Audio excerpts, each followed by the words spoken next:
Car दोस्तों, एक बार पुनः स्वागत है आपका हमारे चैनल NCERT सॉल्यूशन 99 पर। दोस्तों, हमें आशा है आप अच्छे होंगे, स्वस्थ होंगे और आपकी पढ़ाई अच्छी होगी। दोस्तों, आज हम जो है सामान्य विज्ञान के एक नए प्रैक्टिस सेट को दोस्तों हल करेंगे। ये प्रैक्टिस सेट दोस्तों आपकी आगामी परीक्षाएं SSC, बैंक, पुलिस, रेलवे, पटवारी और दोस्तों टीचर्स एग्ज़ाम सभी के लिए दोस्तों ये सामान्य विज्ञान की दोस्तों प्रश्नोत्तरी है। आप पेन कॉपी लेकर बैठें और इन प्रश्नों को दोस्तों नोट डाउन करें।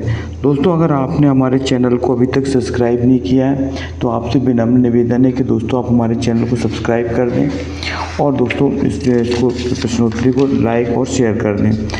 दोस्तों, स्टार्ट करते हैं आज की प्रैक्टिस सेट को एक को। दोस्तों, इस प्रैक्टिस सेट में पहला क्वेश्चन पूछा है दोस्तों सामान्य विज्ञान की प्रश्नोत्तरी है और दोस्तों ये प्रश्नोत्तरी जो है सभी परीक्षाओं में, सभी एक दिवसीय परीक्षाओं के लिए दोस्तों ये बहुत ही रामबाण साबित होगी।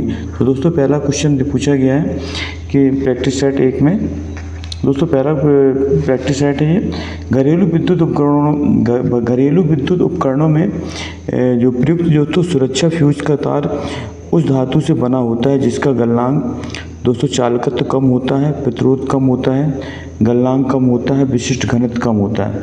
तो दोस्तों बताना है क्या होता है। तो दोस्तों इसका जो है जो घरेलू विद्युत उपकरणों में जो फ्यूज तार होता है दोस्तों उसका जो गलनांक होता है दोस्तों वह क्या होता है, कम होता है। दोस्तों गलनांक वह निश्चित ताप होता है दोस्तों जिस पर कोई जो है धातु पिघल करके द्रव अवस्था में परिवर्तित हो जाती है, उस निश्चित ताप को दोस्तों गलनांक होता है। तो दोस्तों ये जो फ्यूज तार जो होता है दोस्तों ये टिन धातु का बनाया जाता है क्योंकि दोस्तों इस धातु का गलनांक जो है बहुत ही दोस्तों कम होता है। दूसरा प्रश्न दोस्तों धातु की एक प्लेट को बीच में से काटकर एक छेद बनाया गया और फिर दोस्तों फिर इसे गर्म किया गया तो छेद का आकार क्या होगा। तो दोस्तों जब धातु की प्लेट को दोस्तों गर्म करेंगे तो दोस्तों ऊष्मीय प्रसार होगा। ऊष्मीय प्रसार के कारण जो है धातु का जो दोस्तों जो छेद का आकार होगा वो पहले की तुलना में दोस्तों बढ़ जाएगा। तो दोस्तों ये होता है ऊष्मीय प्रसार के कारण। इसका राइट आंसर दोस्तों बी है। इसके बाद दोस्तों प्रश्न क्रमांक तीसरा देखते हैं। डीजल इंजन में ईंधन को ज्वलित करने के लिए आवश्यक उच्च तापमान किसके द्वारा प्राप्त किया जाता है। बिजली की चिंगारी द्वारा, एग्जॉस्ट से ऊष्मा का उपयोग करके, बैटरी द्वारा, सिलेंडरों में वायु को संपीड़ित करके। तो दोस्तों इसमें जो है सिलेंडरों को वायु में संपीड़ित किया जाता है जिससे दोस्तों जो है उच्च तापमान जो है इसके द्वारा प्राप्त किया जाता है। दोस्तों जल वाष्पीकृत नहीं होगा। दोस्तों बताना कब जल किस कंडीशन में वाष्पीकृत नहीं होगा। जब आर्द्रता 0% हो, जब तापमान 0 डिग्री सेल्सियस हो, जब तापमान 100 डिग्री सेल्सियस हो और दोस्तों जब आर्द्रता 100% हो। तो दोस्तों ये कंडीशन होती है दोस्तों जब आर्द्रता 100% होती है तो तब दोस्तों जल वाष्पीकृत नहीं होता। इसको आप अच्छी तरह से याद रखेंगे दोस्तों। प्रश्न क्रमांक 5वां दोस्तों रेल की पटरियां अपने वक्र पर किस कारण से पीछे की ओर की गई होती। दोस्तों जब रेल की पटरियां बिछाई जाती हैं दोस्तों तो मोड़ पर जो है ढलाव दिया जाता है अपकेंद्र बल को प्राप्त करने के लिए। तो दोस्तों इसका जो रीजन होता है अपकेंद्र बल को प्राप्त करने के लिए जो है मोड़ पर जो है दोस्तों ढलान पर दोस्तों पटरी जो है एक साइड कुछ ऊंची कर दी जाती है दोस्तों। तो दोस्तों इसका राइट आंसर है दोस्तों इसके 4 ऑप्शन दिए। रेलगाड़ी के पहियों और पटरियों के बीच के प्रकार का घर्षण बल उत्पन्न नहीं हो सकता। रेलगाड़ी के बाहर के क्षैतिज घटक से आवश्यक अपकेंद्रीय बल प्राप्त किया जाता है। रेलगाड़ी अंदर की ओर नहीं गिर पाती है। और चौथा दिया रेलगाड़ी के बाहर के क्षैतिज घटक में आवश्यक अपकेंद्र बल प्राप्त किया जाता है। तो दोस्तों इसका जो राइट आंसर है आवश्यक अपकेंद्र बल प्राप्त करने के लिए दोस्तों ये पीछे की गई होती है। इसको आप अच्छी तरह समझ लें। अपकेंद्र बल दोस्तों वह बल होता है जो कि जब कोई वस्तु एक समान वृत्तीय गति करती है दोस्तों तो उसके केंद्र पर जो लगने वाले बल को अभिकेंद्री बल कहा जाता है। इसको आप अच्छी तरह से याद रख लें दोस्तों।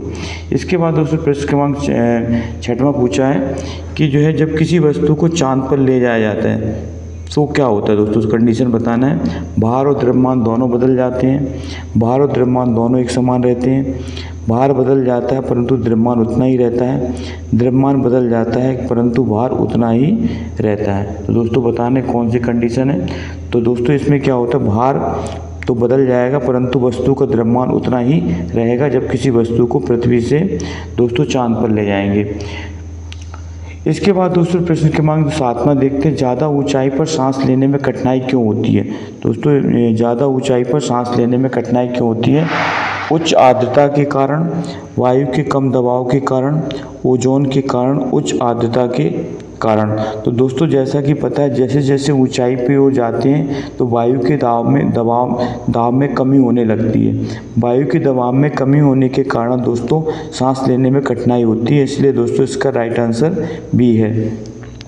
इसके बाद दोस्तों प्रश्न क्रमांक 8वां है कि सूर्य के प्रकाश को पृथ्वी से सूर्य से प्रकाश तक पृथ्वी में सूर्य से पृथ्वी तक पहुंचने में प्रकाश को कितना समय लगता है।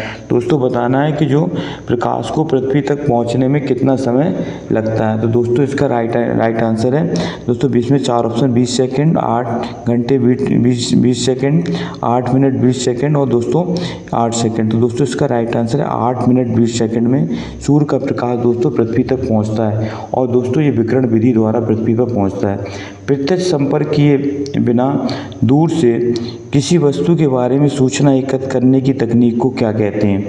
दोस्तों बताना है प्रत्यक्ष संपर्क किए बिना दूर से किसी वस्तु के बारे में सूचना एकत्र करने की तकनीक क्या कहते हैं। सुदूर नियंत्रण, सुदूर संवेदन, अंतरिक्ष शटल, सुदूर अभिगमन। तो दोस्तों बताना इसका राइट आंसर क्या है। तो दोस्तों इसको कहा जाता है सुदूर संवेदन। तो दोस्तों सुदूर संवेदन एक ऐसी तकनीक होती है दोस्तों जिसके द्वारा किसी वस्तु या क्षेत्र की जानकारी का पता लगाया जाता है। दोस्तों इसको आप अच्छी तरह से याद रखें। इसके बाद दोस्तों प्रश्न क्रमांक 10वां देखते हैं। 10वें में क्या पूछा है दोस्तों। प्रश्न क्रमांक दोस्तों 10वें में पूछा गया है सूची 1 का सूची 2 से मिलान करना है। तो दोस्तों एक तरफ दोस्तों मात्रक दिए हैं और एक तरफ दोस्तों भौतिक राशियाँ दी हैं। तो दोस्तों इनको मिलाना है। तो दोस्तों पहला दिया है फेरेट। तो दोस्तों फेरेट का मात्रक बताना है। दोस्तों फेरेट जो मात्रक होता है दोस्तों विद्युत धारिता का मात्रक होता है। दोस्तों किसी चालक को दिए गए आवेश और विभव वृद्धि के अनुपात को दोस्तों विद्युत धारिता कहते हैं।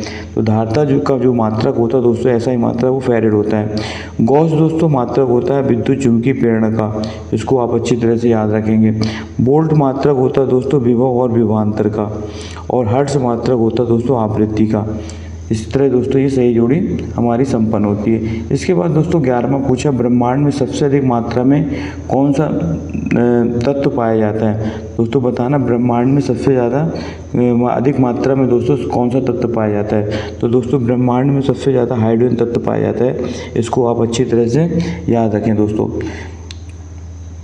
दोस्तों जो ब्रह्मांड है इसकी जो कुल जो दोस्तों मात्रा है कुल ब्रह्मांड का दोस्तों लगभग 70% दोस्तों ये जो है पाया जाता है दोस्तों ब्रह्मांड में सबसे अधिक मात्रा में हाइड्रोजन। किसी उपग्रह में किसी अंतरिक्ष यात्री द्वारा गिराया गया चम्मच के दोस्तों कैसी कंडीशन रहेगी, अचल रहेगा, स्पर्श रेखी दिशा में चला जाएगा, उपग्रह की गति के अनुसार अनुसरण करेगा, फर्श पर गिर जाएगा। तो दोस्तों बताना इसका राइट आंसर क्या होगा। किसी उपग्रह में किसी अंतरिक्ष यात्री द्वारा गिराया गया चम्मच दोस्तों उपग्रह की गति का अनुसरण करेगा, इसका राइट आंसर दोस्तों सी है। फिर इसके बाद दोस्तों प्रश्न क्रमांक 13 पूछा गया उड़ान अभिलेखों का तकनीकी नाम क्या है। दोस्तों उड़ान के जो अभिलेख होते हैं उसका तकनीकी नाम बताना है। गहरा बक्सा, काला बक्सा, अंधा बक्सा और दोस्तों ऊंचाई मापी यंत्र। तो दोस्तों उड़ान अभिलेखी जो तकनीक है दोस्तों उसमें काला बक्सा का प्रयोग किया जाता है दोस्तों, इसे ब्लैक बॉक्स कहते हैं। दोस्तों ये जो ब्लैक बॉक्स होता है दोस्तों इसके द्वारा विमान दुर्घटना के कारणों का पता लगाया जाता है इस काले बक्से के द्वारा, इसको दोस्तों ब्लैक बॉक्स कहा जाता है। सूर्य का ताप हम पर पहुंचता है दोस्तों बताना किस विधि पर। दोस्तों परावर्तन द्वारा, चालन द्वारा, विकिरण द्वारा और या संवहन द्वारा। तो दोस्तों जैसा कि पता है कि जो सूर्य का प्रकाश है पृथ्वी तक दोस्तों विकिरण विधि द्वारा पहुंचता है। दोस्तों 3 विधियां होती हैं, चालन, संवहन और विकिरण। तो सूर्य का प्रकाश दोस्तों विकिरण विधि द्वारा पृथ्वी पर पहुंचता है। इसके बाद दोस्तों प्रश्न क्रमांक 15 देखते हैं। यदि आप स्थिर वायु में धूल कणों को देखने के लिए एक सूक्ष्मदर्शी का प्रयोग करें तो आपको हर समय इधर उधर चलते हुए दिखाई देंगे। इस परिघटना को क्या कहते हैं दोस्तों? कणों। दोस्तों ये जो घटना दोस्तों ब्राउनी गति कहलाती है।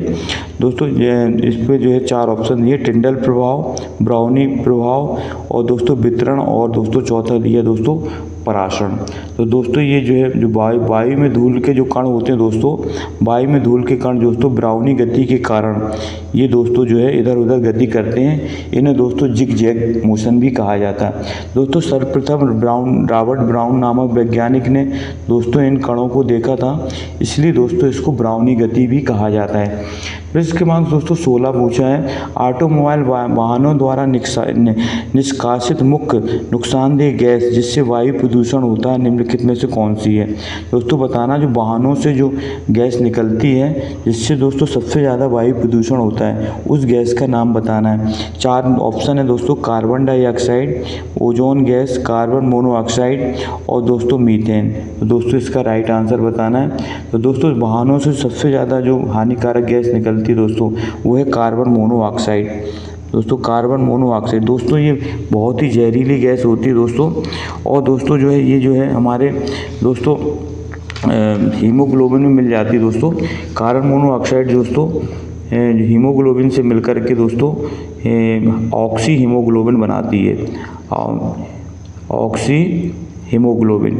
तो दोस्तों ऑक्सी हीमोग्लोबिन होता है दोस्तों जो हमारे शरीर के रक्त के द्वारा शरीर के ऊतकों में पहुंचता है, जिससे कि दोस्तों क्या होता है कि जो है हमारे शरीर में दोस्तों ऑक्सीजन की कमी हो जाती है। तो दोस्तों जो हीमोग्लोबिन होता है वो दोस्तों जो है ऑक्सी हीमोग्लोबिन बनाता है, एक दोस्तों संकुल यौगिक कहलाता है। तो दोस्तों ऑटोमोबाइल से जो सबसे ज़्यादा गैस निकलती है दोस्तों वो है कार्बन मोनोऑक्साइड, और ये दोस्तों ऑक्सीजन के साथ दोस्तों हीमोग्लोबिन के साथ क्रिया करके ऑक्सी हीमोग्लोबिन बनाती है, जो कि जो शरीर के लिए दोस्तों बहुत ही नुकसानदायक है। रासायनिक रूप से रेशम का रेशा क्या होता है? तो दोस्तों बताना, सेलुलोज, कार्बोहाइड्रेट, वसा और दोस्तों प्रोटीन। तो दोस्तों रासायनिक रूप से जो रेशम का रेशा होता है दोस्तों वो एक सेलुलोज होता है। क्या होता है दोस्तों? सेलुलोज होता है दोस्तों। सेलुलोज से बने जो कृत्रिम रेशे होते हैं दोस्तों इन्हें रेयान कहा जाता है दोस्तों। इनको दोस्तों रेयान कहते हैं। इनका उपयोग दोस्तों कपड़ा और कालीन बनाने में किया जाता है। तो दोस्तों रेशम का रेशा जो होता है वो सेलुलोज होता है, और सेलुलोज से जो दोस्तों बने जो कृत्रिम रेशे होते हैं उनको रेयान कहा जाता है। इसके बाद दोस्तों दूध को कुछ देर तक खुले में रखे जाने पर उसका स्वाद खट्टा हो जाता है। दोस्तों बताना है कि यह किस एसिड के कारण होता है। दोस्तों बहुत ही इंपॉर्टेंट क्वेश्चन है दोस्तों, लगातार कई परीक्षाओं में ये प्रश्न पूछा जाता है दोस्तों कि दूध को कुछ देर तक खुले रखने पर उसका जो है स्वाद खट्टा हो जाता है। तो दोस्तों बताना दूध में कौन सा एसिड के बनने से ऐसा होता है? दोस्तों एस्टिक अम्ल, लैक्टिक अम्ल, नींबू का अम्ल और दोस्तों कार्बनिक अम्ल। तो दोस्तों जो इसका जो मुख्य कारण है दोस्तों वो होता है लैक्टिक अम्ल। दोस्तों लैक्टिक अम्ल से क्या होता है, जो दूध है दोस्तों दही में परिवर्तित हो जाता है, जिससे कि दोस्तों क्या होता है इसका स्वाद जो है खट्टा हो जाता है। इसको आप याद रखना, लैक्टिक अम्ल के बनने के कारण दूध जो है दही में परिवर्तित होता है, जिससे इसका स्वाद खट्टा हो जाता है। इसके बाद दोस्तों प्रश्न क्रमांक 19 में पूछा है कि दोस्तों 19 में पूछा है दोस्तों कि शीशे के संचयन वाले सेल में किस अम्ल का प्रयोग करते हैं? दोस्तों शीशे का जो शीशा संचायक सेल है उसमें दोस्तों बताना किस अम्ल का प्रयोग करते हैं। तो दोस्तों जो शीशा संचायक सेल है दोस्तों उसमें दोस्तों सल्फ्यूरिक अम्ल का प्रयोग करते हैं। सल्फ्यूरिक अम्ल का दोस्तों सूत्र होता है H2SO4। क्या होता है दोस्तों? H2SO4। ये दोस्तों इसे तेजाब भी कहा जाता है। इसका जो प्रयोग दोस्तों बैटरियों वगैरह में भी दोस्तों किया जाता है। तो दोस्तों सल्फ्यूरिक अम्ल का प्रयोग दोस्तों बैटरियों में करते हैं, और दोस्तों इसी को दोस्तों शीशा संचायक सेल भी कहा जाता है। इसके बाद दोस्तों 18 कैरेट स्वर्ण में शुद्ध स्वर्ण का अनुपात बताना है। 90%, 60%, 75% और दोस्तों 80%। तो दोस्तों बताना 18 कैरेट सोने में शुद्ध सोने का कितना अनुपात होगा। तो दोस्तों जैसा कि आपको पता है कि सोने की शुद्धता दोस्तों कैरेट में मापी जाती है, और 24 कैरेट का जो दोस्तों सोना होता है वो शुद्ध सोना कहलाता है। 24 कैरेट का सोना होता है वो शुद्ध सोना होता है। तो दोस्तों इसकी परसेंटेज निकालने के लिए दोस्तों हम 18/24 × 100 करेंगे दोस्तों। तो हमें परसेंटेज पता जा रही है दोस्तों। इसको 6 से काटेंगे तो 6 से 3 जा 18 और 6 4 जा 24। 4 से दोस्तों इसको काटेंगे तो 4 2 जा 8 और 4 5 जा 20। तो दोस्तों इसका आ जाएगा 25 का 3 में गुणा हो तो 75%। तो दोस्तों इसमें 75% दोस्तों शुद्ध सोना होगा। तो दोस्तों इसका जो राइट आंसर होगा दोस्तों वो होगा सी। तो 18 कैरेट सोने में शुद्ध सोने का अनुपात 75% दोस्तों पाया जाता है। निम्नलिखित में वह संकेतक कौन सा है जो उस स्थिति में उपयुक्त होता है जब सोडियम कार्बोनेट घोल को सल्फ्यूरिक अम्ल घोल का अनुपानित किया जाता है। तो दोस्तों बताना है कि अनुमापन के लिए कौन से सूचक का प्रयोग किया जाता है दोस्तों पृष्ठ 21 में। तो दोस्तों इसमें जो जिस सूचक का प्रयोग किया जाता है वो कहलाता है दोस्तों मेथिल ऑरेंज सूचक। इसका राइट आंसर दोस्तों डी है। निम्नलिखित में कौन सा रत्न ये पत्थर नहीं है दोस्तों, बताना कौन सा रत्न पत्थर नहीं है। नीलम, मोती, पन्ना और माणिक। दोस्तों नीलम, पन्ना और माणिक तीनों दोस्तों जो है पत्थर हैं, जबकि दोस्तों मोती जो है एक पत्थर नहीं है दोस्तों। मोती जो है दोस्तों एक पत्थर नहीं है, ये समुद्री जीव सीप के द्वारा जो है बनाया गया एक दोस्तों पदार्थ है। इसलिए दोस्तों इसका राइट आंसर दोस्तों मोती दोस्तों एक रत्न नहीं है, ये सीप द्वारा बनाया जाने वाला पदार्थ है। ग्लूकोज को दोस्तों एथाइल अल्कोहल में से कौन सी किण्वन ग्लूकोज को एथाइल अल्कोहल से बदलने के लिए दोस्तों कौन सा एंजाइम भाग लेता है। दोस्तों ग्लूकोज को जो है दोस्तों हमें बदलना है एथिल अल्कोहल में। तो दोस्तों ग्लूकोज का सूत्र होता है दोस्तों C6H12O6 और दोस्तों इसको हमें ग्लूकोज को दोस्तों हमें चेंज करना है एथाइल अल्कोहल में। एथाइल अल्कोहल का सूत्र होता है दोस्तों C2H5OH। तो दोस्तों बताना है इसमें कौन सा एंजाइम भाग लेता है। तो दोस्तों ग्लूकोज को एथाइल अल्कोहल में परिवर्तित करने के लिए दोस्तों इसमें जाइमेज एंजाइम भाग लेता है। कौन सा दोस्तों? जाइमेज एंजाइम। इसका राइट आंसर है दोस्तों जाइमेज एंजाइम। जाइमेज एंजाइम दोस्तों ग्लूकोज को एथिल अल्कोहल में दोस्तों परिवर्तित कर देता है। इसको आप अच्छी तरह से याद रखें। इसके बाद दोस्तों है परमाणु बम का विकास किसने किया था। 24 नंबर क्वेश्चन है दोस्तों परमाणु बम का। Samuel Cohen, Werner von Braun ने, जे रॉबर्ट ओपेनहेमर और एडवर्ड टेलर ने। तो बताना इसका दोस्तों राइट आंसर कौन है। दोस्तों इसका जो राइट आंसर दोस्तों जे रॉबर्ट ओपेनहेमर ने दोस्तों परमाणु बम का विकास किया था। इसको आप अच्छी तरह से याद रखें। दोस्तों परमाणु बम में जो है दोस्तों नाभिक की विखंडन की क्रिया होती है और नाभिक की विखंडन से दोस्तों अपार ऊर्जा मुक्त होती है दोस्तों। और दोस्तों इसमें जो जिस पदार्थ का प्रयोग किया जाता है वो दोस्तों होता है यूरेनियम और प्लूटोनियम।